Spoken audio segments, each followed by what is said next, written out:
Wydany w 2019 roku Death Stranding zachwycało dezorientującą fabułą i nie mniej nieoczywistym podejściem do rozgrywki. Także można było się spodziewać, że bezpośrednia kontynuacja pójdzie tym tropem dalej, ale nikt nie mógł się spodziewać, że tak naprawdę to dopiero tutaj Kojima puści wodze swojej dziwacznej fantazji, jednocześnie tworząc ze swoim zespołem jedną z najlepszych gier 2025 roku.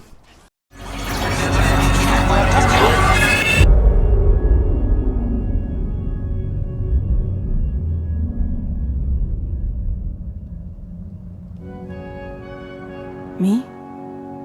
I've always loved porters. Through freezing rain and biting wind, across rivers, mountains, and endless deserts, they come to deliver something priceless, a glimpse of a life I've never known. They're my window, my sole connection to the outside world, and I know they'll be back again, today. Jak na Kojimę przystało, fabuła Death Stranding 2 nie jest czymś, co da się opowiedzieć w kilku zdaniach, nie mówiąc już o próbie uniknięcia poważniejszych spoilerów, ale postaram się jak mogę. Jeśli graliście w poprzednika, to poniekąd wiecie, czego możecie się spodziewać. Akcja dzieje się niedługo po zakończeniu jedynki i kontynuuje wątek Sama oraz Lou, przygarniętego Bibi, które towarzyszyło mu przez całą podróż po dawnej Ameryce.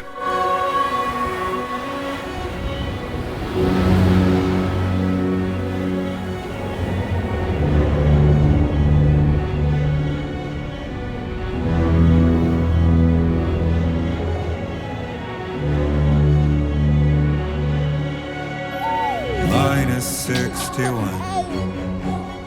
Now the wind cuts the leaves like Po odejściu od Bridges Sam znalazł sobie przytulne i zaciszne miejsce gdzieś na pustkowiach Meksyku, z dala od sieci chiralnej i wszelkich problemów nowo ustanowionego United Cities of America. Sielanka samotnego ojca cieszącego się życiem niestety nie trwa za długo. Nie mija nawet rok od zjednania Ameryki i w drzwiach schronu pojawia się Fragile z nowym zadaniem, które tylko Sam może wykonać. You know, I'm surprised you used the front door for once. Mianowicie podłączenie Meksyku do sieci chiralnej, a przy okazji Sam ponownie będzie mógł spotkać się z Deadmanem. Mexico. To extend the chiral network to the south. Just like you did when you went out west. You're asking, or is this coming from the UCA? Both. The UCA came to Drawbridge, and now I'm coming to you. Niedługa podróż po Meksyku to swoisty samouczek, jak w poprzedniej części mający przygotować nas na nowe wyzwania czyhające na trasie. Po wykonanym zadaniu odkrywamy, że nasz stary przyjaciel nie jest w stanie powitać nas osobiście. Zamiast tego wita nas jego chiralny hologram, z którego dowiadujemy się, że dowiedział się paru ciekawych rzeczy o łącznikowych dzieciach oraz że przeszedł na drugą stronę. I've cross-checked the details with the most up-to-date entries in the UCA database. And indeed, there is no reason to believe BB-28 survived. All of which can only mean, Sam, that the bridge baby you carried with you on your journey across America, Lou, was never recorded in the official database.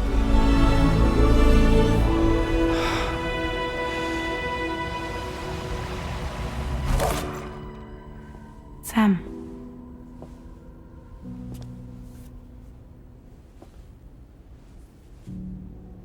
Did you know about this? No. It's news to me, too. I'm sorry that that man is gone. But he would have been pleased that you managed to extend the UCA network all the way to his lab. Thank you, Sam.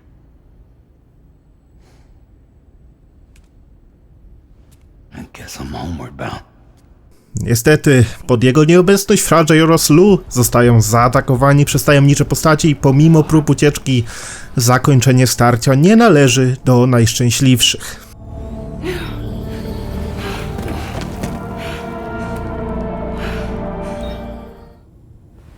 What happened to Lou? We were attacked.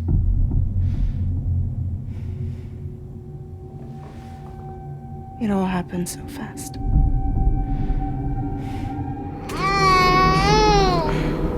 I tried to jump us out of there. But I could only take my equipment with me. And I couldn't possibly think of Blue like that. There was no way for the two of us to escape together. The best I could hope for was to jump Blue out. Just Blue.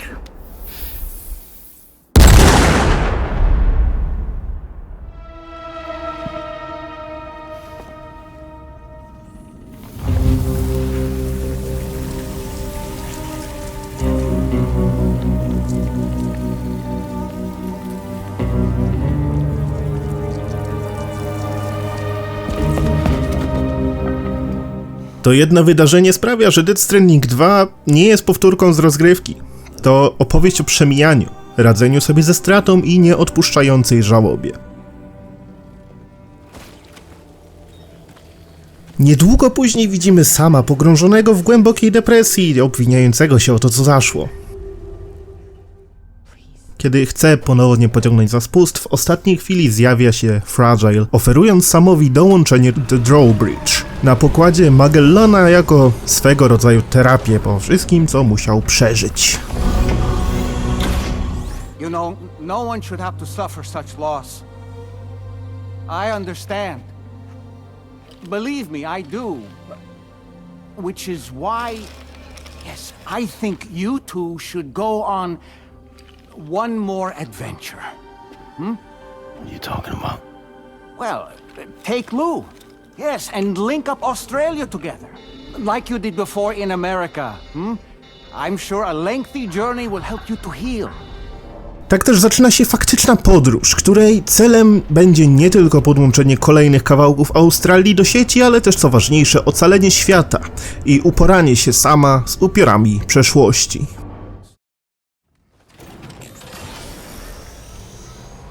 Podróż Sama po Australii nie będzie jednak tak prosta jak łączenie Ameryki. Nowy kontynent oznacza nowe wyzwania i to nie tylko w postaci napotkanych ludzi, których będziecie próbowali namówić na świetny abonament w sieci chiralnej. Whatever it is.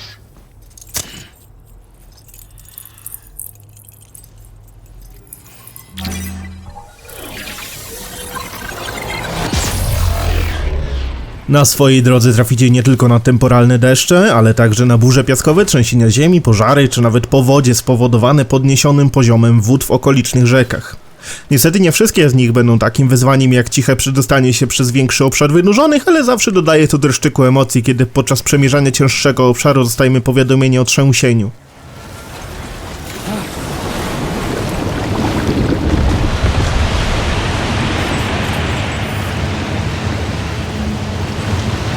Sama rozgrywka u podstaw to rozwinięcie idei, które widzieliśmy już w jedynce.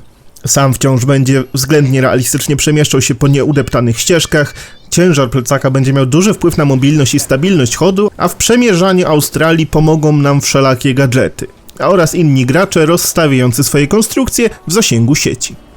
Niektóre z nich całkiem nowe, inne znajome, jeśli ogrywaliście edycję reżyserską pierwszej części. Jeśli irytowało was to, jak ślamazarny i czasami zapchany był interfejs jedynki, to w Death Stranding 2 przywita was całkowicie nowe i lepiej przemyślany UI. Z jednej strony menusów jest trochę więcej, ale są zdecydowanie bardziej przejrzyste. W zasadzie to całe tempo rozgrywki zostało przyspieszone. Od tego, jak długo gra się rozkręca, w przeciwieństwie do prawie 2 godzin ekspozycji w poprzedniku, tutaj w pierwszej godzinie już biegamy po Meksyku. Po względne pierdoły związane z interfejsem, gdzie chociażby przechodzenie przez odprawy z towarem zostało znacznie przyspieszone, a akceptacja czegokolwiek jest w zasadzie natychmiastowa. W trakcie naszej wędrówki natrafimy na wiele mniej lub bardziej ciekawych osób. Znalazło się też miejsce na dużo nowych, ale też kilka starych znajomych twarzy. I oczywiście Kojimizmy są na swoim miejscu. Mamy takiego Tarmana, który jest w stanie wyczuć prądy smolne, Rain, która przywołuje deszczy, chociażby Dolmana, który jest duszą uwięzioną w kukiełce. Tak, jest to strasznie głupie, ale nie mam zamiaru ukrywać, że uwielbiam, jak dosłowne są ich imiona i ksywki. Ma to swój niepowtarzalny klimat. Osoby przebywające w schronach, mimo że nie zawsze są podpisane jakąś nietypową ksywką, to niosą ze sobą ciekawe historie albo zabawne interakcje. Mamy niesamowitego mistrza pizzy, który wynalazł sztukę walki plackiem, wituberkę Pekorę grającą naukowca i przy okazji utrzymującą przy życiu pogłoski o byciu zbrodniarzem wojennym, みんなと話もできるしね。ご褒美ってってことでステルスしやすくなる静音設計のアサルトライフルと足音を抑えられるブーツ、そして AI カモフラの柄をプレゼント for you。 Czy pan niemożliwy, a raczej panowie, którzy z niezrozumiałych powodów są nieśmiertelni i szykują dla sama wyzwania. Makes us over 100 years old. Impossible, right? We were caught in this freak accident back when it first kicked off. But after spending 21 hours on the brink of death, we came back to life. An impossible resurrection! Tak samo jak w poprzedniczce, warto wypełniać nie tylko zlecenia główne, ale także poboczne i standardowe, gdzie te ostatnie odnawiają się i istnieją po to, aby można było w łatwy sposób rozwinąć więzi z napotkanymi prepersami.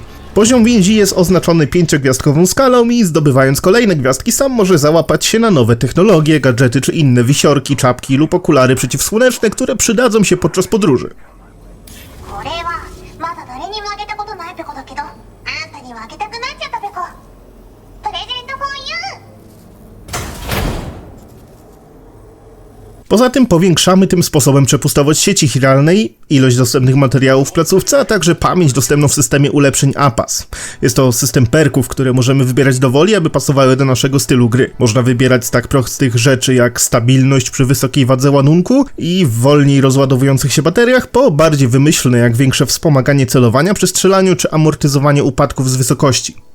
Biorąc pod uwagę kolosalny rozmiar wirtualnej Australii, ciężko by było oczekiwać od gracza, by wszędzie próbował dostać się pieszo. Tak też jak w jedynce mamy do swojej dyspozycji nie tylko wspomagacze w postaci egzoszkieletów mających wpływ na różne cechy sama, ale nic nie stoi na przeszkodzie, aby wytworzyć albo pożyczyć od innego gracza ciężarówkę albo motocykl. Powracają także uwielbiane przez wielu tyrolki, niepozorne dodatkowe bagażniki, które mogą pełnić rolę deskolotki, a także sporo rzeczy, które wprowadzono dopiero w Director's Cut, jak rampy do skoków czy mosty chiralne. Nic nie stoi też na przeszkodzie, aby skorzystać z usług Magellana w dostarczaniu przesyłki, ale nie ma wtedy co liczyć na fajną ocenkę. I dodatkowe punkty za kurierskie zasługi. Podróże w tej Nazad na pewno też ułatwi sieć autostrad, które możemy postawić we współpracy z innymi graczami, które to tym razem możemy nawet ulepszać. Z całkowitych nowości, jakie oferuje druga odsłona Wdarcia Śmierci, mamy tu chociażby kolej jednoszynową. Tak, na wybrzeżu Australii mamy do odbudowania całą wielką linię kolejki, którą później możemy przewozić towary z jednego centrum do innego, swoje pojazdy i oczywiście sama. Który to może zeskoczyć z kolejki w każdej chwili i porobić co mu się żywnie podoba, kiedy w międzyczasie kolejka dostarcza swoją zawartość do miejsca docelowego. Dodatkowym dużym plusem odbudowy kolejki jest fakt, że pełni też rolę przerośniętej tyrolki i nic nie stoi na przeszkodzie, aby połączyć to z normalną tyrolką. Poza tym więcej nie zdradzę, żeby nie psuć zabawy z odkrywania tych wszystkich nowinek. Oczywiście nie możemy oczekiwać, że w rzeczywistości, w której trzeba zmagać się z duszami ludzi przechodzącymi do normalnego świata, dostawy będą szybkie i bezbolesne. No i nie można też zapominać o mułach, którzy mimo, że bardziej przewidywalni, to dalej potrafią napsuć krwi. Starcia z wszelkimi przeciwnikami są w tej części przede wszystkim ciekawsze. A to dzięki o wiele szerszemu doborowi broni, których może użyć sam do samoobrony, chociaż oczywiście nic nie stoi na przeszkodzie, aby strzelić mułowi paczką w pysk na do widzenia. Także poza tajnikami pizza jutsu i kurierskiego karate możemy skorzystać z kilku typów broni białej i palnej. Z tej drugiej do wyboru mamy pukawki korzystające z amunicji obezwładniającej, usypiającej oraz oczywiście ostrej, której używać będziemy jak najmniej, bo jednak ryzykowanie rozpróżnią nie jest samowi na rękę.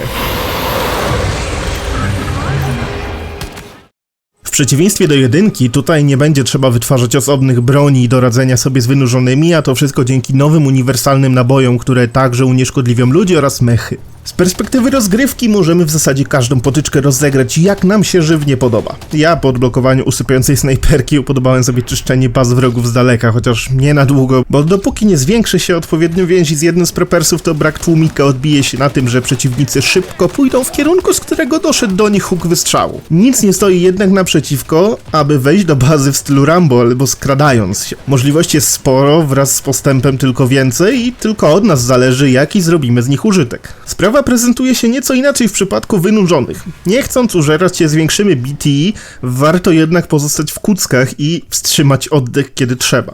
Nie będzie jednak tak łatwo jak w Ameryce, bo BTE zaczęły z niezrozumiałych powodów ewoluować.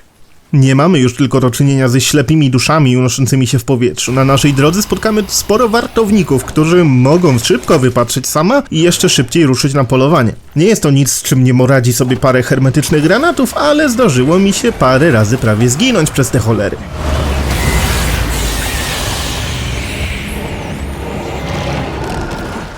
Znacznie większe wyzwanie czeka nas jednak, kiedy już zostaniemy schwytani przez szeregowych wynurzonych i przetargani do większego BT.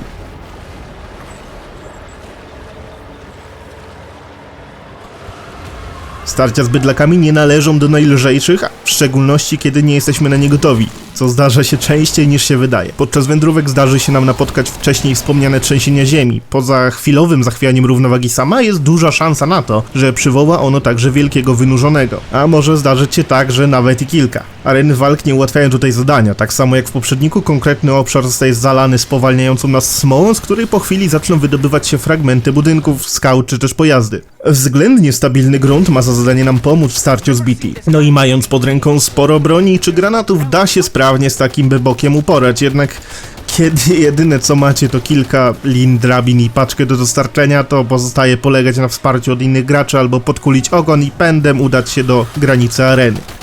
Dwójka jednak zmienia mocno podejście w kontekście wykorzystywania wynurzonych w boss fightach. Tak jak w jedynce w zasadzie, każdy boss to było starcie z innym, większym od poprzedniego bebokiem. Tak Death Stranding 2 odchodzi od tego schematu, zastępując go bardziej klasycznymi, unikatowymi bossami, które będą wymagać od gracza odrobiny pomyślunku podczas starć. Just a good old-fashioned boss fight.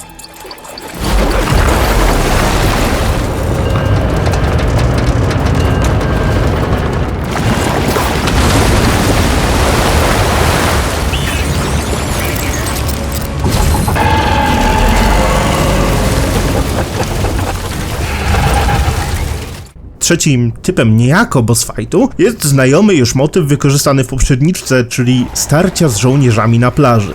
Chociaż nie ukrywam, że dwójka znowu podeszła do tego z o wiele większą kreatywnością.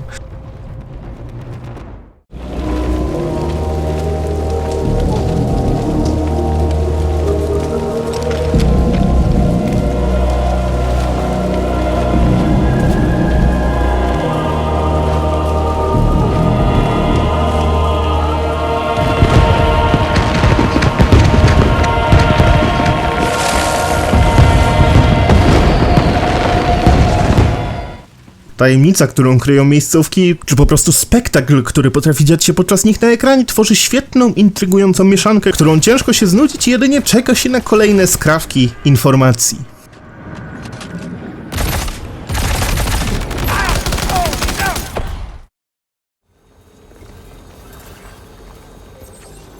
To jest niesamowite, że gra wydana w 2025 roku może wyglądać tak dobrze i jednocześnie działać w stabilnych 60 klatkach i 1440p. Wiele to mówi o stanie gier w ostatnich latach. Od niesamowitych cutscenek na silniku przez grymasy sama podczas marszu po pięknie wymodelowane krajobrazy, które będzie nam dane oglądać godzinami.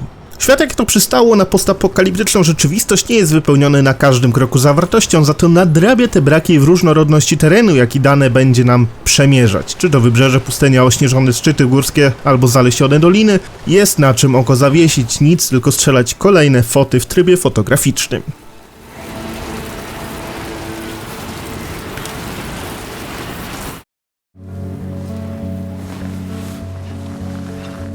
Za śliczną oprawą krok w krok podąża także ścieżka dźwiękowa, jak na Kojimę przystało.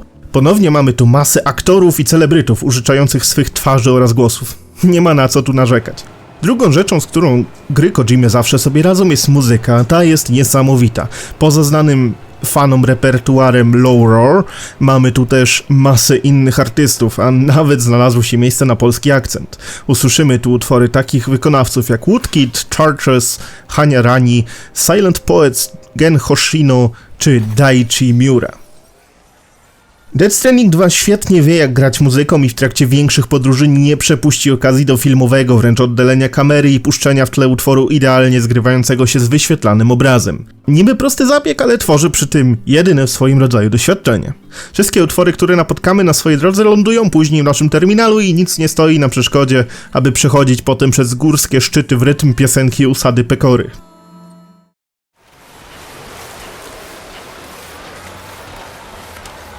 Druga część Wdarcia Śmierci to z jednej strony jak na Kojimę produkt bardzo bezpieczny.